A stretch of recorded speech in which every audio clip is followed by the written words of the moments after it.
प्रेमानंद जी लल्लो चप्पो करते हैं। दक्ष प्रजापति ने सती को अपमान किया तो उसका गला कट गया। और जैसे भस्मासुर शंकर जी का भगत अपने को मानता है, शंकर जी वरदान मांगा था, ये भस्मासुर क्या दशा हुई। प्रदीप मिश्रा जो बोला है बहुत अक्षम्य है। दशा होगी इसकी, जैसे रावण की रावण शंकर जी भक्त था, कितना उतना भक्त इतना ही हो सकता है, लेकिन जानकी जी का अपमान किया, इसलिए कुल उसका नष्ट हो गया। उसे इसका अनुयायी सब नष्ट हो जाएंगे। मैं कोशिश करूंगा के द्वारा भी इसका प्रचार। राधे राधे, जय श्री कृष्ण। आप देख रहे हैं तिलक पत्रिका में, हूँ आपके साथ सुशील गोस्वामी।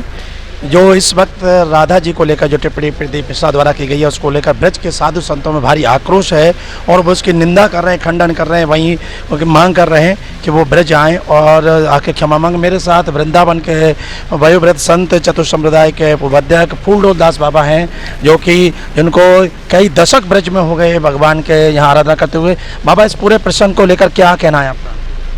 कृष्णम वंदे जगत्युन, मैं इसका कट्टर विरोधी हूँ जी।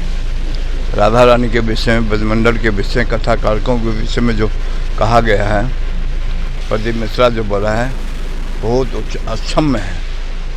जिस तरह से उन्होंने राधा रानी को कहा है और दक्ष प्रजापति ने सती को अपमान किया तो उसका गला कट गया, दक्ष प्रजापति का। और जैसे भस्मासुर शंकर जी का भगत अपने को मानता है, शंकर जी वरदान मांगा था, ये भस्मासुर क्या दशा हुई, वैसे इसकी दशा हुई। अब प्रेमानंद जी लल्लो चप्पो करते हैं। प्रेमानंद जी में यानी इस तरह से तुम लल्लो चप क्षमा करना ये काम नहीं है। अरे तुम संत हो, लेकिन जिस राधारण की उपासना को उस राधा ऐसे क्या, अब तुम मिली भक्ति उसको क्षमा कर दिया। जैसे महाराज जी, ये इस खबर को भ्रामक बताया जा रहा है। प्रेमानंद जी के लोगों के ना उन्होंने क्षमा नहीं किया है, वो अपनी बात पर अड़े गए। हाँ, मैं तो यही कहूँगा, सनातन धर्मी जो हैं कथावार्कों को भी उन्होंने ब्रजवासियों को कथावार्कों को धेनुकासुर का धेनुकासुर है। तुलसीदास जी को भी मूर्ख, जैसे तो मूर्ख थे, इनको अक्षम्य है, इनको तो वही दंड मिलना चाहिए जैसे दक्ष प्रजापति को दंड मिला।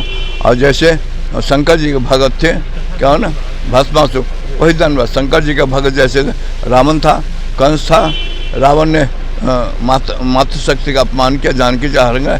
इस तरह से इसका रहा न कोई कुल है। इसका जो भी समर्थन करेगा, जो भी अनुयायी इसका, उसी तरह दशा हुई जैसे रावण की दशा हुई, रहा न कोई कुल लोग बना रहा।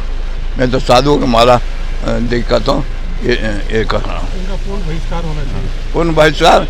दशा होगी इसकी, जैसे रावण की रावण शंकर जी भक्त था, कितना उतना भक्त इतना ही हो सकता है, लेकिन जानकी जी का अपमान किया, इसलिए कुल उसका नष्ट हो गया। उसे इसका अनुयायी सब नष्ट हो जाएंगे। मैं कोशिश करूँगा RSU के द्वारा भी इसका प्रचार हो सकता है।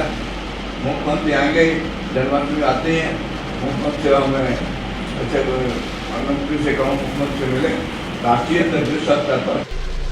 वृंदावन के वयोवृद्ध संत हैं और उन्होंने बड़े आक्रोश में उनके हृदय की पीड़ा व्यक्त की है कि जैसे रावण शिव जी का भक्त था, लेकिन उन्होंने माता सीता जानकी जी का अपमान किया तो उसको दंड भोगना पड़ा। ऐसे ही बाबा ने कहा है, फूलदास बाबा ने, कि राधा रानी के प्रति ऐसे शब्द बोलकर इन्होंने बहुत बड़ा अपमान किया, इसके लिए इसका इन्हें दंड भोगना पड़ेगा, ये इनका अपराध अक्षम्य है।